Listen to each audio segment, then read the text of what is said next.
Tiba saatnya Tuhan kami akan mendengar setiap kebenaran firman-Mu. Kami percaya setiap kebenaran firman ini Tuhan akan membawa langkah kaki kami menuju kemenangan. Melalui kebenaran firman ini Tuhan, kami akan mengerti isi hati-Mu bahkan kehendak-Mu. Tuhan Yesus, sebelum kami masuk ke ruang Maha Kudus-Mu, ampuni kami, layakan, kuduskan kami semuanya. Pengurapan-Mu turun atas kami semuanya Tuhan. Tidak terlepas siapapun kami Tuhan. Semua turun pengurapan-Mu. Roh Kudus Kau bebas beracara untuk kami semua di tempat ini. Bahkan kami hamba-Mu percaya Tuhan, setiap kami yang mendengar firman ini, kami memperoleh kekuatan. Kami akan menjadi kami yang tidak sama saat kami datang ibadah hari ini, saat nanti kami selesai Tuhan. Tapi kami akan jadi satu pribadi yang kuat. Bersama Engkau kami akan menerima kemenangan. Tuhan Yesus, ampuni setiap dosa-dosa kami, kuduskan, benarkan kami semuanya, sembunyikan hamba-Mu di balik salib-Mu, bahkan setiap firman ditabur ini boleh menyenangkan, boleh membuat kami semakin mengenal Engkau. Sembunyikan hamba-Mu di balik salib-Mu, bukan lagi hamba-Mu tapi Roh-Mu Tuhan yang berkata-kata untuk kami semua.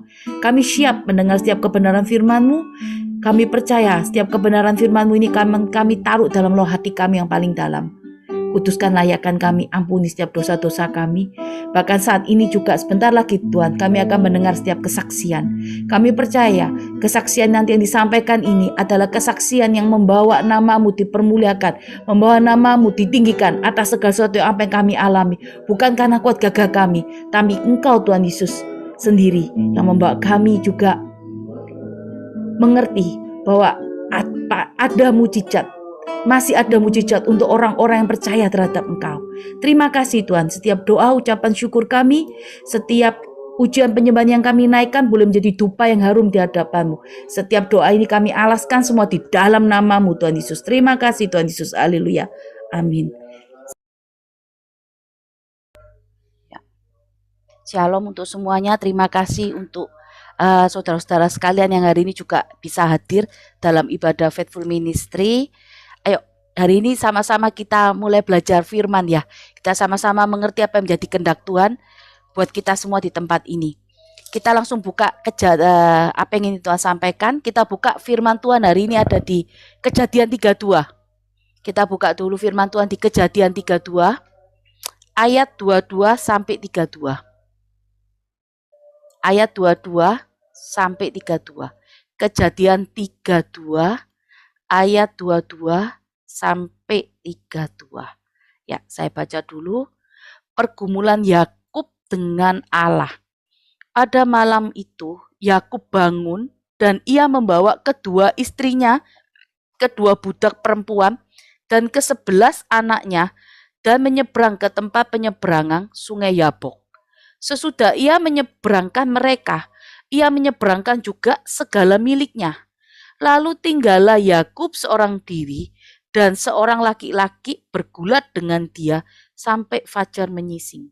Perhatikan ayat 24. 25. Ketika orang itu melihat bahwa ia tidak dapat mengalahkannya, ia memukul sendi pangkal Yakub sehingga sendi pangkal paha itu terpelecok ketika ia bergulat dengan orang itu.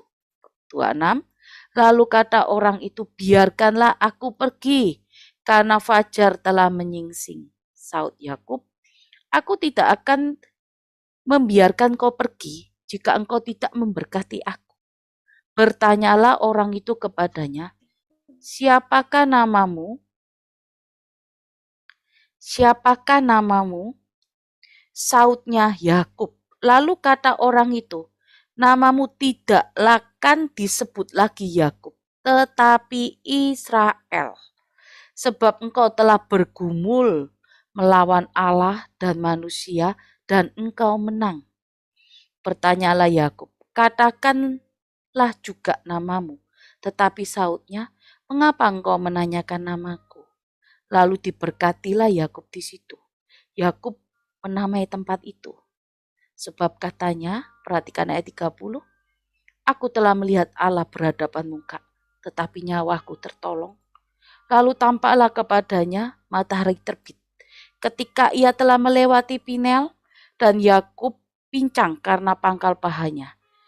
Itulah sebabnya sampai sekarang orang Israel tidak memakan daging yang menutupi sendi pangkal paha, karena dia telah memukul sendi pangkal Yakub pada otot pangkal pahanya. Ya, sebentar ya, kita akan ulas hari ini firman hari ini sedikit.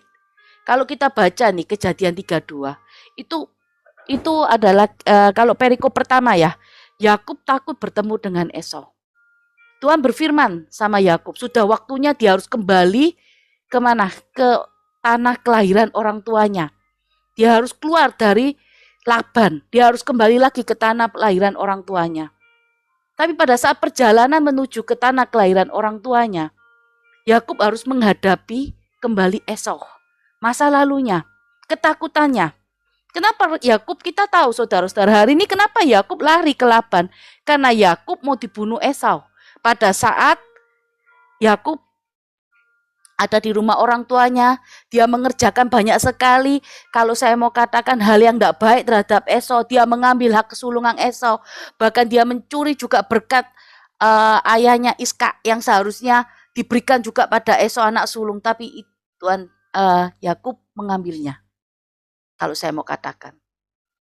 Tapi ya, pada saat Esau marah, Esau berkata dia mau membunuh Yakub. Sehingga Yakub juga harus melarikan diri ke saudara ibunya, ke rumah saudara ibunya Laban. Tapi saat itu Tuhan sudah katakan, keluarlah dari negeri Laban, dari tempat dia tinggal, dari padang Aram itu dia harus kembali lagi ke rumah orang tuanya.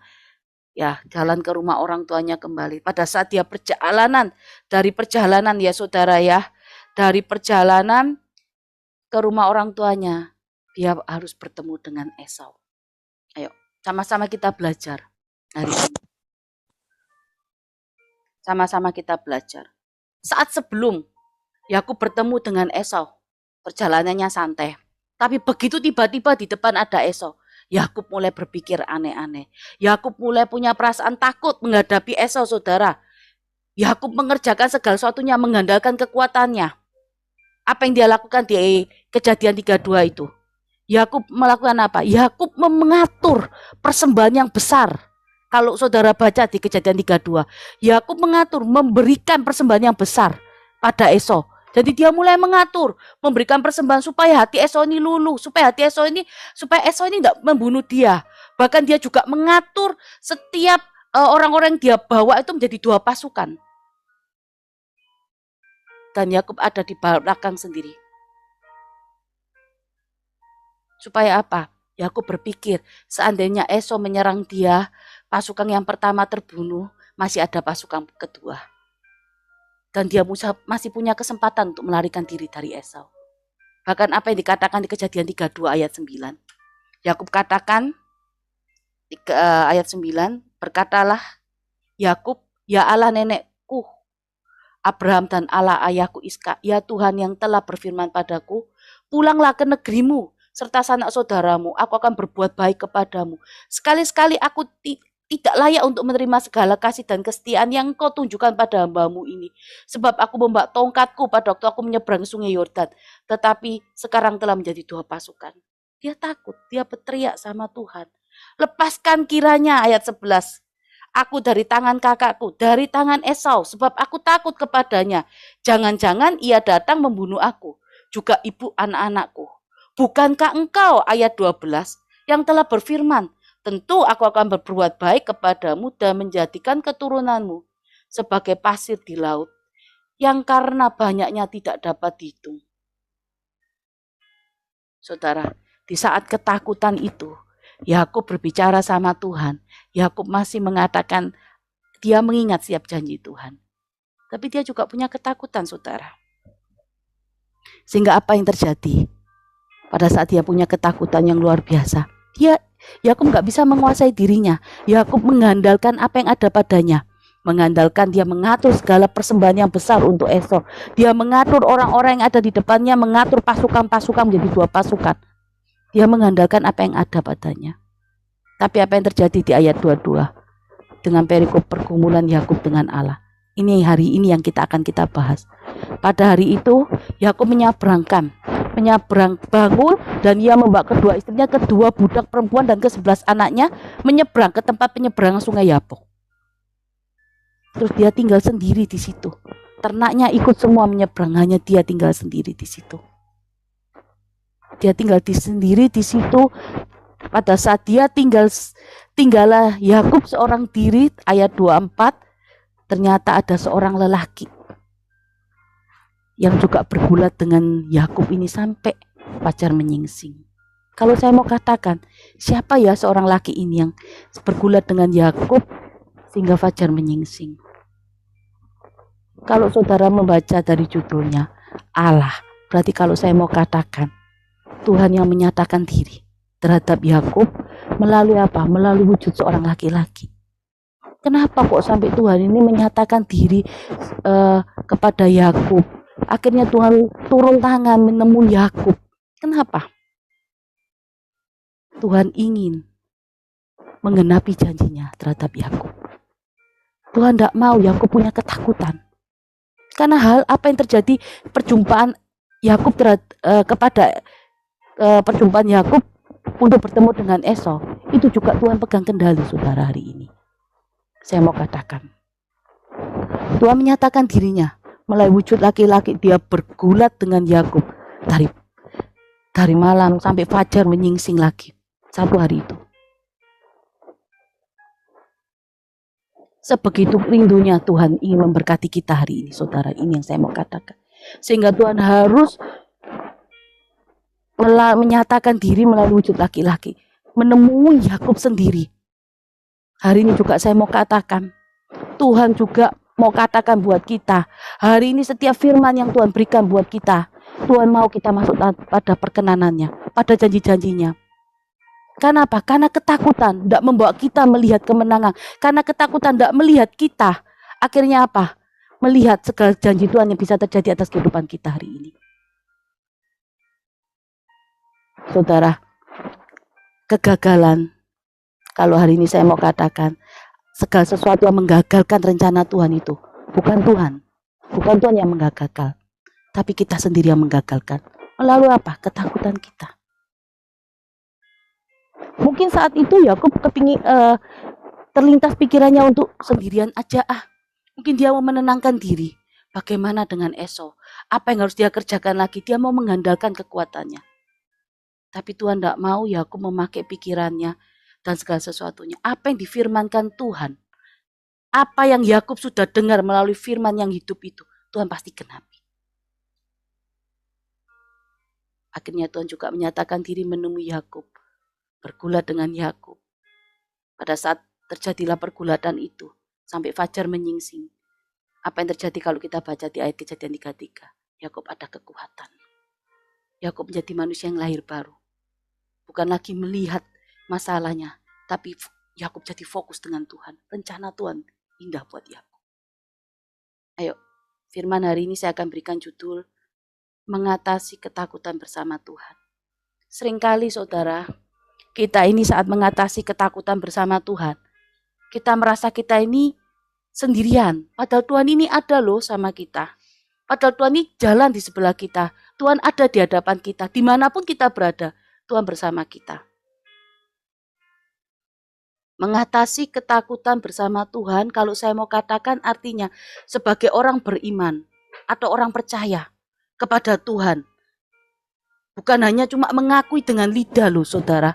Keberadaan Tuhan bukan hanya mengakui dengan lidah bahwa Tuhan itu Tuhan yang kita sembah, ini hanya Tuhan sebagai Tuhan Juru Selamat pribadi kita. Bukan hanya itu. Tetapi kalau kita ini sebagai orang yang beriman atau percaya, kita ini berarti juga menyerahkan hidup kita secara total kepada kehendak-Nya. Itu orang beriman. Apapun di depan, apapun yang terjadi sama kita hari ini, saudara. Mengatasi ketakutan bersama Tuhan ini, hanya hari ini orang Kristen yang kalau saya mau katakan sudah kenal Tuhan, beriman dengan Tuhan, tapi seringkali ketakutan ini menjadi gaya hidup orang Kristen. Bukan gaya hidup orang dunia, tapi gaya hidup orang Kristen hari ini. Padahal Kalau saya mau katakan, kalau kita orang beriman dan percaya, bukan berarti tadi loh saudara, cuma mengaku Pak Tuhan sebagai Tuhan dan Juru Selamat. Bukan hanya itu, tapi kita harus menyerahkan kehidupan kita secara total kepada kehendak-Nya. Jadi kalau segala sesuatu yang terjadi di dunia ini, apa yang di hadapan kita ini, kalau saya katakan itu, semua itu Tuhan pegang kendali. Apakah saya punya ketakutan? Punya. Saya punya kekhawatiran? Punya. Namanya manusia itu gak lepas saudara. Dari namanya ketakutan, dari namanya kekhawatiran. Tapi saya mau katakan, Tuhan yang kita sembah ini, Tuhan yang punya rencana buat kita semua anak-anaknya. Gak ada segala suatu masalah hari ini yang tidak diselesaikan sama Tuhan buat kita. Kenapa setiap proses di dalam kehidupan kita ini baik buat kehidupan kita? Karena itu akan membawa karakter kita serupa segambar dengan Tuhan. Supaya saat kita menerima janji Tuhan, kita tidak lagi jatuh. Iman kita nggak lagi naik turun, tapi kita tetap posisi di atas terus.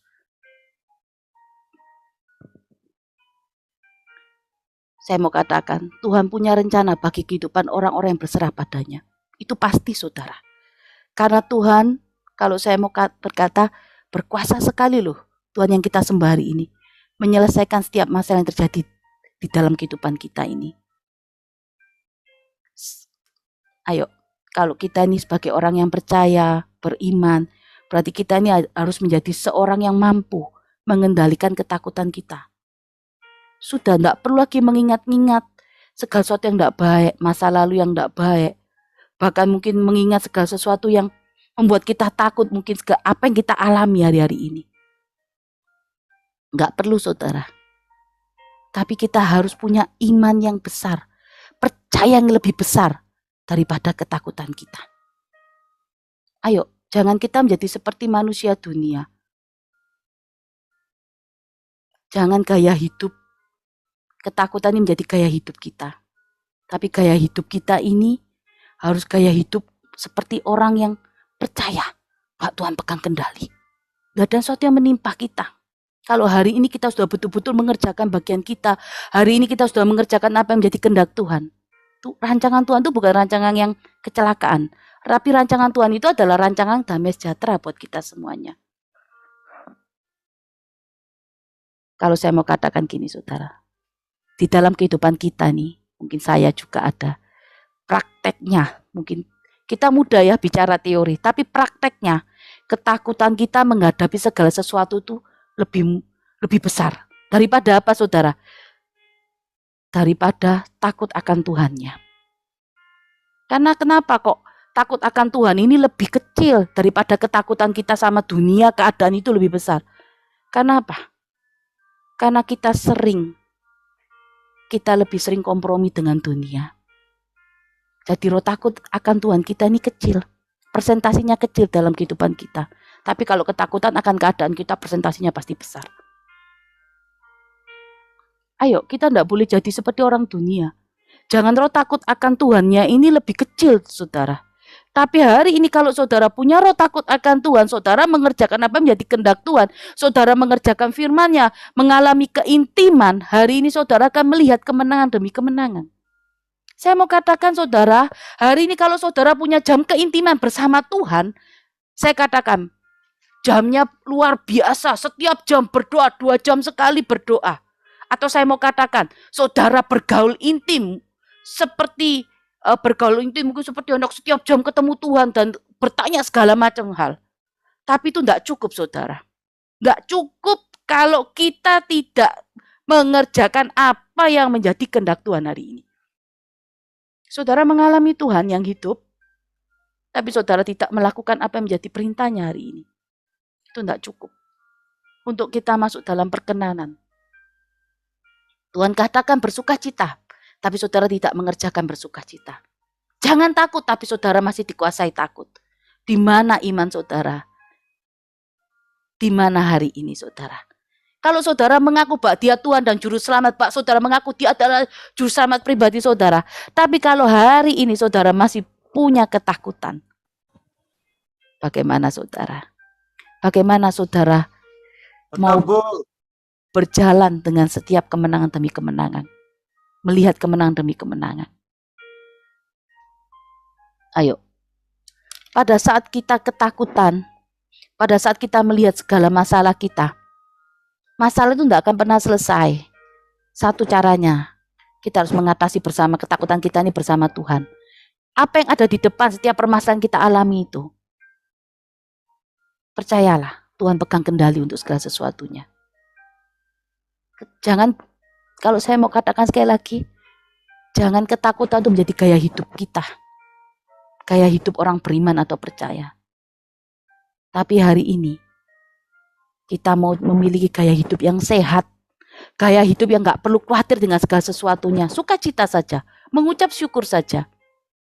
Kalau hari ini saudara seringkali mengucap syukur, saya sudah berkata dengan beberapa orang di tempat ini, pengucapan syukur itu seperti langkah kaki kita menuju kemenangan.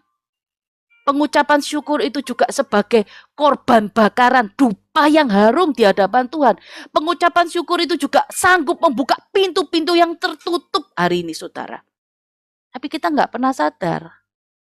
Kita nggak pernah tahu. Kita maunya itu lebih.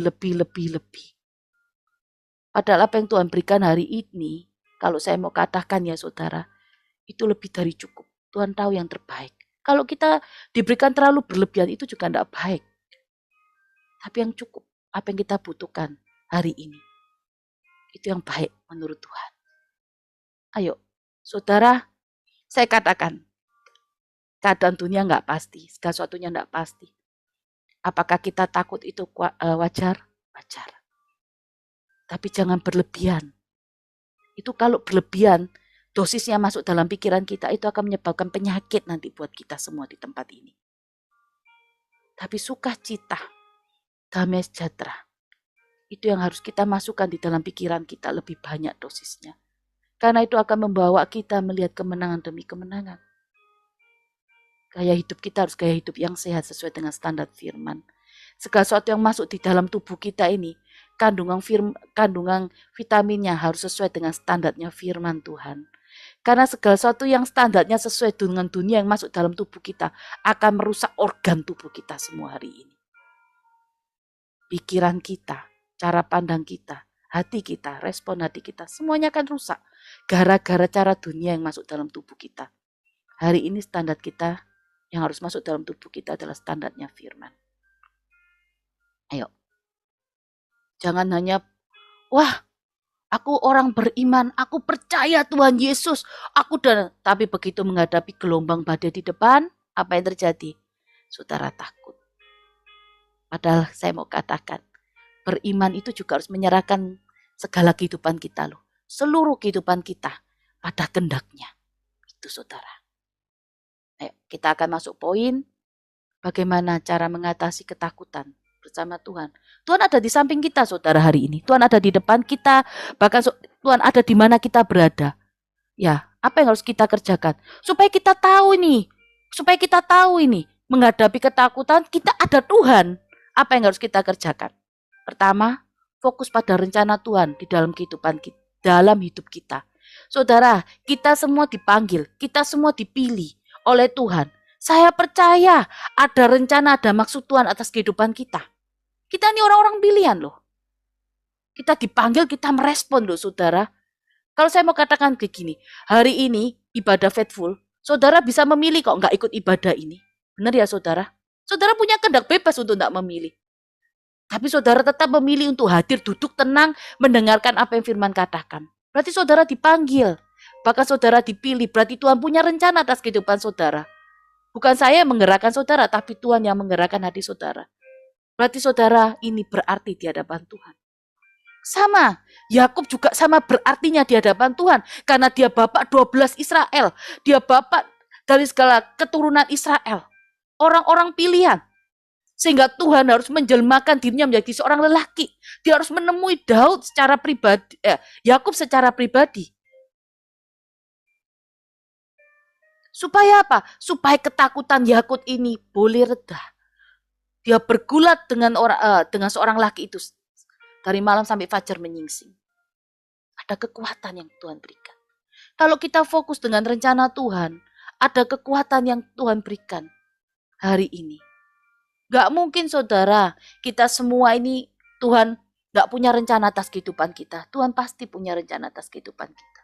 Sama contohnya, saya kasih contoh. Paulus. Bagaimana kehidupan Paulus yang dahulu, saudara kan tahu.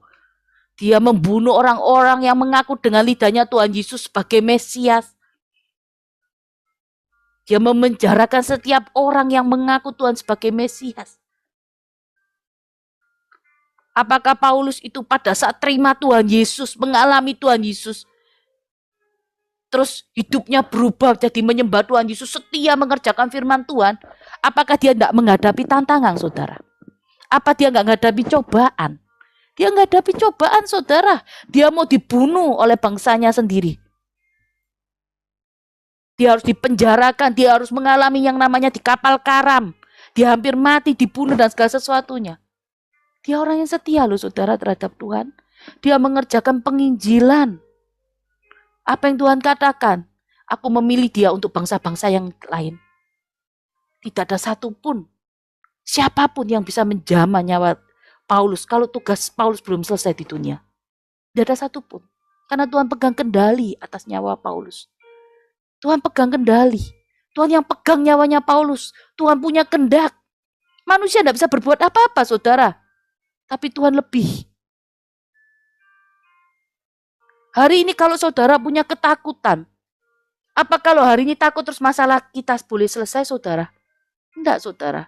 Kalau ketakutan hari ini hingga sama kehidupan kita, terus takut, nangis-nangis, dan segala sesuatunya khawatir, apakah masalahnya hilang?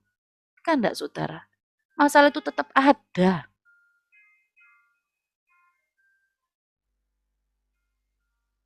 Lihat Yakub. Dia takut, sama takut. Padahal kalau saudara baca ayat 33, Kejadian 33, bagaimana esok berlari memeluk Yakub, mencium Yakub. Padahal nggak ada sesuatu yang membahayakan nyawanya loh, saudara. Nggak ada sesuatu yang membahayakan nyawanya. Tuhan pegang kendali. Tuhan punya rencana besar atas kehidupan Yakub. Apalagi kita hari ini. Sampai begitu sayangnya Tuhan sama Yakub, Tuhan menjumpai Yakub. Kadangkala apa yang menggagalkan rencana Tuhan atas kehidupan kita? Ketakutan kita. Kekhawatiran kita. Gaya hidup yang tidak sehat yang dunia tularkan dalam kehidupan kita hari ini. Ini yang kita sering pilih, saudara. Kita lebih sering milih dunia dibandingkan Tuhan Yesus. Kita tidak mau menikmati setiap proses di dalam kehidupan kita. Kita minta semuanya instan. Hari ini semua tidak ada yang instan, saudara. Kalau saya mau katakan sama saudara, tidak ada yang instan. Semua harus melalui proses. Karena dengan proses ini, kita akan melihat bagaimana iman kita dimurnikan. Bagaimana semua ini dimurnikan, kita kayak dimurnikan seperti mutiara yang digosok terus semakin mengkilap, atau berlian digosok terus semakin mengkilap. Karena setiap proses itu akan memurnikan iman kita.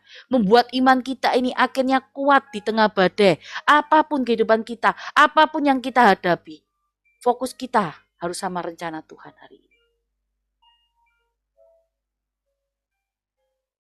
Saudara, ikut Tuhan Yesus hari ini gak enak. Gak ada yang ikut Tuhan Yesus enak, saudara. Mana ada ikut Tuhan Yesus kebal miskin, kebal penyakit, dan kebal segala macam dunia janjikan. Tidak ada. Ada orang-orang yang ikut Tuhan Yesus juga menerima satu penyakit. Ada orang yang ikut Tuhan Yesus juga harus mengalami yang namanya kebangkrutan. Walaupun ada mungkin hari ini juga, kalau saya mau katakan, orang yang terima Tuhan Yesus juga tidak mengalami kesembuhan. Tetap dengan posisi sakit.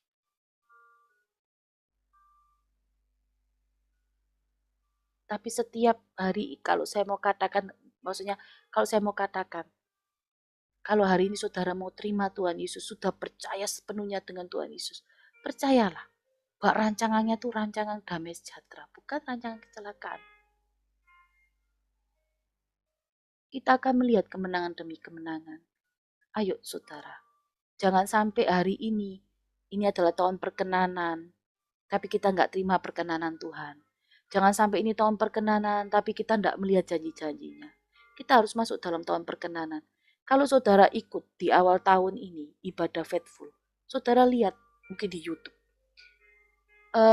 Awal itu motivasi yang benar, kemarin beriman, suatu yang baru datang. Berurut ini firman ini sebetulnya saudara kalau saudara lihat. Berurut sekali firman ini. Sebetulnya saya katakan tadi pagi sama suami saya. Sebetulnya firman yang seperti ini berurut ini sepertinya, bukan sepertinya, pastinya seorang gembala yang sedang mukuli dombanya untuk masuk barisan. Tidak boleh keluar. Karena saya katakan, pribadi lepas pribadi akan digiring Tuhan Yesus untuk masuk dalam perkenanannya. Karena Tuhan rindu memberkatinya. Kalau hari ini saudara sudah menerima suatu yang baru, sudah beriman benar, tapi saudara masih punya ketakutan, semuanya kan sia-sia hari ini saudara. Sama hari ini saya juga ingin fokus dengan rencana Tuhan. Saya ingin fokus dengan segala sesuatunya. Saya tidak mau fokus dengan setiap keadaan saya. Walaupun mungkin hari-hari ini keadaan mungkin ada yang wah merasa gimana atau apa, berapa bulan lagi gimana. Saya juga punya pergumulan saudara. Saya juga punya pergumulan yang saya nggak bisa katakan di sini. Saya juga punya pergumulan. Tapi saya percaya saya hanya mau fokus dengan rencana Tuhan. Dan saya akan percaya tiba-tiba apa yang menjadi pergumulan saya selesai. Ayo, kalau saya mau katakan, lihat, kita harus memiliki mata seperti mata Tuhan. Jadi kalau setiap melihat permasalahan yang ada di depan kita ini, jangan cepat-cepat menghakimi permasalahan itu. Wah, masalahnya pasti besar. Wah, masalahnya seperti ini dan ini. Jangan saudara. Percaya bahwa Tuhan pegang kendali. Bahwa saudara akan keluar lebih dari pemenang bersama saya juga hari ini. Tuhan cuma katakan di awal tahun ini, jangan miliki ketakutan. Mengatasi ketakutan bersama Tuhan. Tuhan sudah ada loh sama saudara. Di tempat saudara hari ini ibadah, sebelah saudara, Roh Kudus juga bekerja menguraikan firman yang hari ini saya sampaikan buat kita semua di tempat ini. Kita buka dulu saudara. Lukas 9 ayat 62.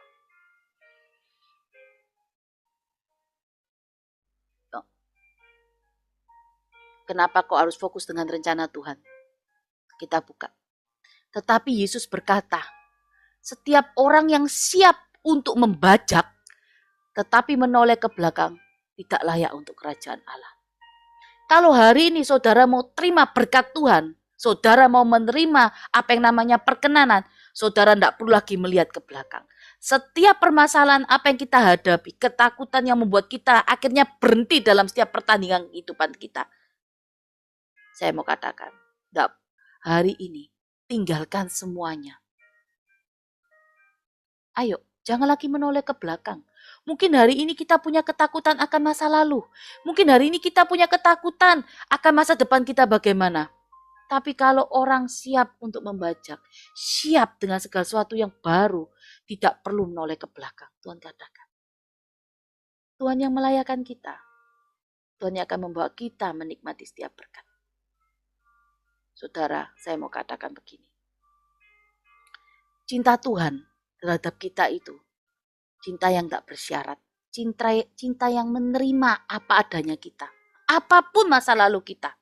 Apapun yang tindakan yang kita lakukan yang mungkin hari ini membuat Tuhan ini kita enggak layak di hadapan Tuhan. Kalau saya mau kasih contoh mungkin seperti Petrus. Petrus ini juga memiliki segala kesalahan yang kalau saya mau katakan dia sudah menyangkal Tuhan Yesus 3 kali. Bahkan segala suatu tindakannya itu ya saudara tahu. Menyangkal Tuhan Yesus 3 kali. Sama ya saudara. Menyangkal Tuhan loh itu. Itu kalau saya mau katakan suatu yang yang kesalahan yang fatal. Apalagi Petrus ini murid yang menyaksikan Tuhan mengerjakan mujizat. Dia berjalan bersama Tuhan sehari-harinya. Bahkan Petrus juga Tuhan yang pilih. Tapi lihat cinta Tuhan Yesus terhadap Petrus. Cinta yang menerima apa adanya. Cinta agape.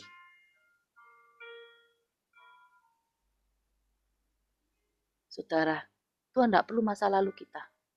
Yang penting hari ini, kita sanggup mau berjalan bersama Tuhan. Karena cinta Tuhan yang agape sama kita. Cinta Tuhan yang menerima kita apa adanya.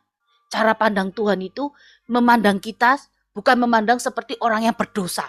Mata Tuhan saat memandang kita bukan mata yang menghakimi, tapi mata yang mengasihi kita. Itu yang membuat siapa saudara? Sakius, pemungut cukai, yang hari itu bertobat, menerima Tuhan Yesus. Banyak waktu itu orang-orang di sekitar Sakius tidak ada yang mau menumpang di rumah Sakius. Wong dia pemungut cukai, suka meras orang berdosa, apalagi orang-orang Farisi. Kalau sudah ada yang namanya orang berdosa, mereka jauhi. Tapi apa yang dikatakan Tuhan Yesus? Sakius, hari ini aku menumpang di rumahmu. Tuhan memandang Sakius. Tuhan saat memandang Sakius, cara pandang Tuhan Yesus bukan cara pandang yang menghakimi, tapi cara pandang yang mengasihi. Itu yang membuat Sakius bertobat. Hari ini saya mau katakan, Tuhan mencintai kita. Mencintai kita, menerima kita apa adanya. Tidak perlu melihat masa lalu kita. Tidak perlu ada ketakutan akan masa lalu kita. Hari terus berjalan ke depan. Karena kita sudah siap membajak apa yang Tuhan mau katakan. Tuhan memberikan lahan yang baru untuk kita membajak. Untuk kita boleh menabur, boleh menanam, bahkan menikmati hasilnya.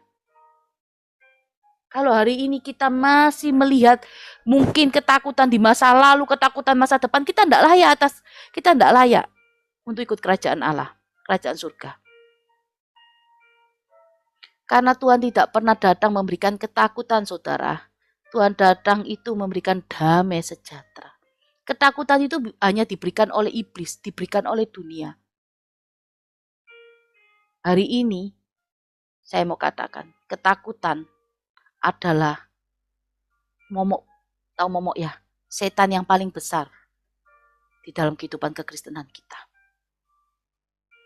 Segala sesuatu yang tidak pasti itu akan menjadi ketakutan buat kita. Kalau kita sudah takut, pasti khawatir. Ayo hari ini, saudara, atasi ketakutan kita bersama Tuhan. Jangan pikul sendiri. Fokus dengan rencana Tuhan. Hari ini Tuhan punya rencana kok buat kita semua, buat saya dan saudara, untuk masuk dalam perkenanan Tuhan. Untuk kita bisa menikmati apa yang namanya berkat hari ini di dalam kehidupan kita. Ayo, kita buka lagi poin kedua, ini poin yang terakhir saudara. Taat dan setia melakukan firman Tuhan. Taat dan setia melakukan firman Tuhan. Kita buka dulu di Matius 7 ayat 24 sampai 25. Ini kurang 24-nya. Matius 7 ayat 24 sampai 25. Setiap orang yang mendengar perkataanku dan melakukan perkataanku ini dan melakukannya, ia sama dengan orang yang bijak yang mendirikan rumah di atas batu. 25. Kemudian turunlah hujan, datanglah banjir, lalu angin melanda rumah itu, tetapi rumah itu tidak rubuh sebab didirikan di atas batu. Saudara, kalau saudara seperti tadi saya katakan, kalau saudara bergaul intim, saudara mendengarkan suara Tuhan melalui firman, tapi kalau saudara tidak taat, saudara tidak setia mengerjakan firman Tuhan, bagaimana saudara mau terima kemenangan? Tadi yang Tuhan firman sudah katakan, orang yang mendengar perkataanku seperti membangun rumah di atas batu. Tuhan itu kalau bicara sesuatu melalui firman-Nya, berarti ada sesuatu di depan. Lah Tuhan sudah kasih tahu, kerjakan ini anakku, supaya apa? Engkau terlewat dengan segala sesuatunya. Apa yang terjadi di depan, kau pasti terlewatkan. Engkau pasti selamat. Engkau pasti sampai pada ujungnya dengan selamat. Tapi seringkali, belum mengerjakan, sudah bilang, takut Tuhan. Kalau saya mau katakan, firman Tuhan tidak pernah salah. Firman Tuhan itu selalu benar. Tapi ketakutan kita, kekhawatiran kita lebih besar. Karena itu adalah gaya hidup dunia. Gaya hidup dunia yang hari ini menular pada kehidupan kekristenan kita. Kalau kita beriman dan percaya sama Tuhan hari ini, saudara, hidup kita ini kita serahkan sama Tuhan. Penyerahan total di dalam kehendak-Nya. Penyerahan total di dalam kehendak-Nya berarti apa? Saudara percaya Tuhan pegang kendali. Padahal Tuhan katakan, mungkin hari ini ada Tuhan katakan, ayo kerjakan, ayo menaburlah, ayo kerjakan. Tapi takut dengan segala sesuatu yang Tuhan suruh kerjakan. Padahal Tuhan sudah bicara di hatinya. Tuhan sudah bicara melalui firman, tapi takut. Padahal Tuhan katakan, orang yang mengumpulkan berlebihan, apa saudara? Bahkan yang kekurang pun, berlebihan enggak mungkin kekurangan, saudara. Berlebihan itu loh. Sesuatu yang berlebihan di firman Tuhan. Orang yang mengumpulkan sedikit juga enggak kekurangan kok. Orang yang mengumpulkan banyak juga enggak berlebihan. Jadi tidak ada kekurangan, saudara. Kalau Tuhan yang suruh, Tuhan yang tanggung jawab hari ini. Tapi seringkali belum mengerjakan, kita sudah takut dengan keadaan. Kalau hari ini kita takut, kita khawatir, kita nggak akan bisa masuk dalam tahun perkenanan. Tapi kalau saya mau katakan, perkenanan adalah pintu, ada akses kita melihat mujizat-mujizat Tuhan dinyatakan dalam kehidupan kita. Tapi kalau saudara hari ini takut saudara lebih besar, bukan roh takut saudara loh, bukan roh takut kita loh, tapi ketakutan kita yang lebih besar, kita nggak akan bisa masuk apa yang namanya perkenanan. Tapi kalau hari ini roh takut kita yang lebih besar, itu akan membawa kita masuk dalam perkenanan Tuhan. Akan membuka setiap pintu-pintu mujizat. Ayo, Tuhan hari ini mau kita ini sebagai domba-dombanya masuk pada rencananya. Tuhan mau ini kita tidak boleh keluar dari barisan-barisan yang Tuhan sudah siapkan. Ayo, jangan takut. Kita harus bisa berjalan hari ini, melangkah tanpa melihat masa lalu, tanpa melihat masa depan yang bagaimana.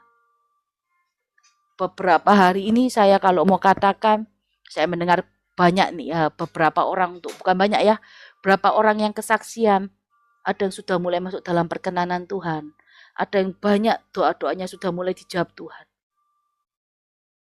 Walaupun mereka tidak kesaksian saudara di PD Faithful ini, tapi mereka ada telepon, ada WA sama saya. Saya bersyukur sekali. Pak ada yang ditambah-tambahkan untuk pekerjaannya. Saya bersyukur sekali. Itu yang saya minta sama Tuhan hari-hari ini.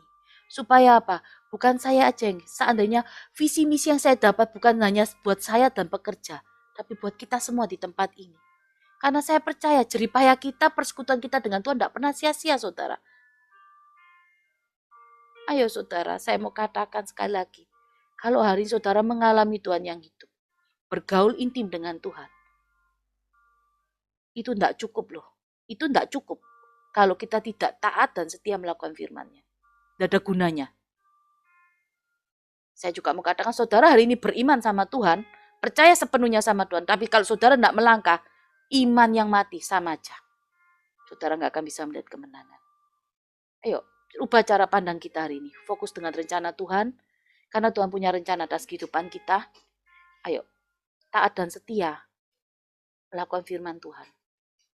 Terus kerjakan. Kenapa kok harus taat dan setia melakukan firman Tuhan?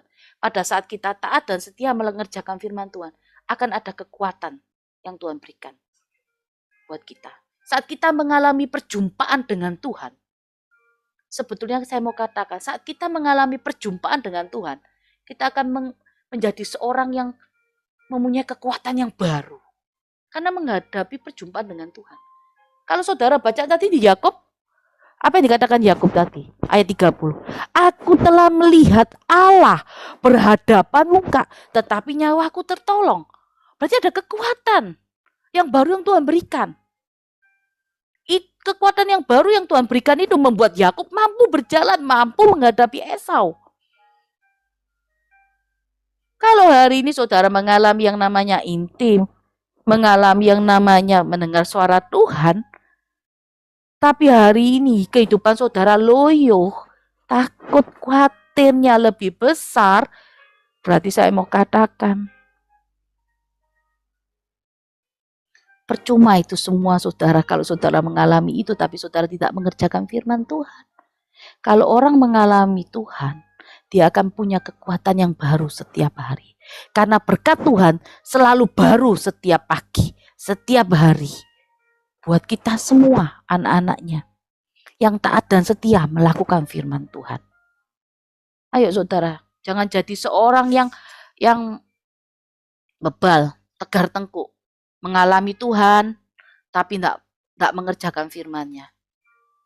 Ayo, jangan merasa diri kita seperti ini, saudara juga. Tiba-tiba Tuhan ingatkan sama saya, wah, aku punya jam terbang pelayanan, aku pelayanan kanan kiri, gereja A, gereja B, setiap jam ada. Supaya Tuhan tolong aku, masalahku selesai. Aku mengerjakan, melayani, dan segala sesuatunya. Tapi saya mau katakan buat saudara hari ini, pengenalan akan Tuhan itu yang paling penting hari ini. Bergaul karib dengan Tuhan, itu yang paling penting. Awalnya seperti itu. Supaya apa? Supaya kita mengenal Tuhan. Dari hari semakin hari mengenal Tuhan. Akan membawa kita mengerti apa menjadi kehendak-Nya. Banyak hari ini orang yang punya jam pelayanan terbang yang tinggi. Saya sering bertemu dengan orang-orang yang punya jam terbang pelayanannya tinggi sekali. Tapi pengenalan akan Tuhannya tidak ada, saudara. Tidak ada sama sekali. Nah, kalau hari ini orang sayang sekali ya kalau saya mau katakan. Punya jam terbang pelayanan tinggi. Tapi kalau hari ini setiap permasalahannya belum selesai, itu sayang sekali. Padahal hanya perlu apa sih saudara? Pengenalan Tuhan, duduk manis, baca firman, kerjakan apa yang Tuhan mau. Pelayanan banyak, belum tentu menjamin seorang itu boleh mengenal Tuhan secara pribadi. Punya jam doa banyak, belum tentu juga mengenal Tuhan secara pribadi.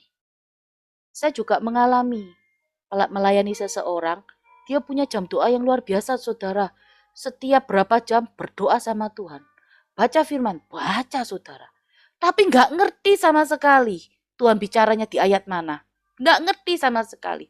Jadi cuma kayak otoritas, kayak seperti cuma ya rutinitas bacanya. Tapi nggak mengalami Tuhan yang gitu. Hari ini orang Kristen harus mengalami Tuhan yang gitu.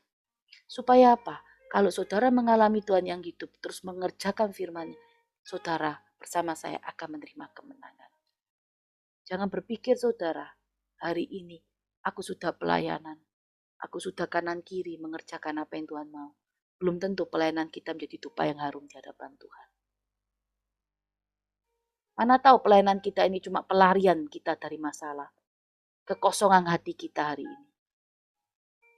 Kita nggak tahu saudara. Tuhan yang tahu sama kita. Mungkin Tuhan yang tahu sama saya. Saya sendiri yang tahu isi hati saya sama Tuhan. Adakah orang yang seperti itu dalam pelayanan? Ada. Berapa waktu yang lalu saya melayani banyak sekali orang-orang pelayanan yang aser, pendoa. Ada juga yang datang sama saya. Bukan dari gereja yang kecil-kecil, saudara. Dari gereja yang besar-besar di Surabaya. Rumah tangga yang belum dipulihkan. Seorang pelayanan tapi dia masih juga ada kompromi dengan dunia. Dia pegang apa yang namanya juga kelenteng, berhala. Ada semua itu saudara. Hari ini saya cuma mau ajak saudara. Kalahkan ketakutan saudara dengan fokus dengan rencana Tuhan. Taat, setia, melakukan firman. Hanya itu kekuatan kita hari ini saudara.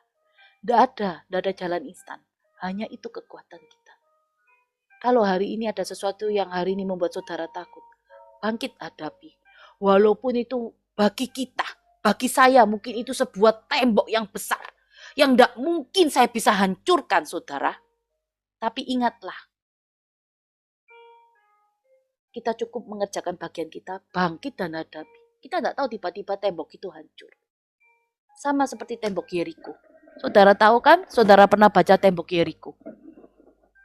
7 kali dikelilingi. Hari terakhir baru berteriak. Tembok Yeriko itu ibaratnya melambangkan apa? Tembok jasmani. Ya, permasalahan jasmani yang kelihatan sama kasat mata kita hari ini. Tapi yang dikerjakan bangsa Israel cuma muter tembok itu. Bangsa Israel bawa apa hari itu? Muternya 7 kali saudara. Perlengkapan senjata Allah. Perlengkapan senjata rohani. Doa. 7 kali jatuh temboknya. Nggak pakai bulldozer, nggak pakai kekuatannya orang dunia. Diputar 7 kali aja. Tembok jasmani itu hancur. Saya yakin bangsa Israel saat berputar itu, mereka merendahkan diri di hadapan Tuhan. Mereka tidak mengandalkan kekuatannya saat tembok jasmani itu berdiri. Mereka hanya berputar dan diperintahkan persis apa yang dikatakan, hari terakhir bersoraklah. Mereka kerjakan itu persis dengan firman, persis dengan perintahnya Tuhan. Kemenangan terjadi. Hari ini, tembok jasmani kita, permasalahan kita yang kelihatan secara jasmani, kita cuma perlu bawa sama Tuhan. Kita butuh hikmat Tuhan untuk meruntuhkannya, menghancurkan, meleburkannya dengan tanah. Melalui apa? Persenjataan, perlengkapan senjata Allah. Doa. Doa kita. Fokus kita. Mungkin bisa juga bangsa Israel saat muter tembok itu, saat mereka nggak fokus sama rencana Tuhan, mereka bisa aja bicara, saudara. Akhirnya temboknya nggak runtuh. Karena siapa yang salah? Bangsa Israel. Tapi mereka fokus dengan rencana Tuhan. Mereka fokus apa yang menjadi keinginan Tuhan. Kehendak Tuhan. Tembok jasmani itu jatuh runtuh. Itu yang Tuhan kadang berikan buat saya, hikmat-hikmat yang baru. Kadang saya nggak tulis, kadang tiba-tiba Tuhan ingatkan. Yang nggak bisa kita kerjakan Tuhan sanggup. Nggak pakai tembok, itu nggak pakai bulldozer yang dihancurkan. Cukup diputar 7 kali. Ayo saudara, kita putari masalah kita tidak perlu fokus dengan masalah kita fokus dengan rencana Tuhan.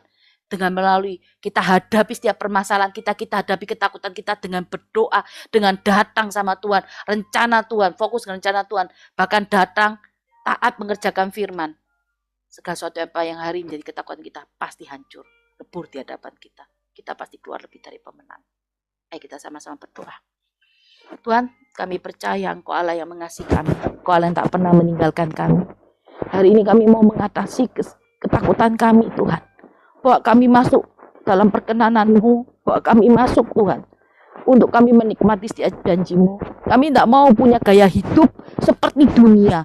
Karena hari ini dunia seringkali menularkan, Tuhan, virus ketakutan di dalam kehidupan kami. Sehingga kami tidak bisa melihat apa yang namanya kemenangan di dalam kehidupan kami, Tuhan. Kami hanya bisa melihat kekhawatiran yang terus-terusan, Tuhan, yang ada di dalam kehidupan kami hari ini. Tapi kami percaya, Tuhan, Engkau Allah yang mengasihi kami. Engkau Allah tidak pernah meninggalkan kami. Kami tidak mau virus dunia itu ada dalam kehidupan kami. Kami tidak mau, Tuhan, gaya hidup yang tidak sehat yang dunia berikan buat kami masuk atas tubuh kami. Pikiran, cara pandang hati kami. Tapi hari ini kami percaya, Tuhan, biar gaya hidup kami adalah gaya hidup yang sehat sesuai dengan standar firman-Mu, Tuhan, kebenaran-Mu. Itu yang boleh masuk atas kehidupan kami. Supaya ketakutan tidak lagi menguasai kami. Kami percaya saat ketakutan itu ada tinggal dalam kehidupan kami tidak mengatasi sendiri, tapi kami mengatasi bersama Engkau. Karena Engkau berjalan bersama kami. Karena kami biji mata-Mu, Tuhan. Engkau akan membawa kami menerima kemenangan. Terima kasih, Tuhan, untuk setiap firman-Mu. Engkau mengingatkan kami semua hari ini, pribadi lepas pribadi, untuk masuk dalam perkenanan-Mu, Tuhan.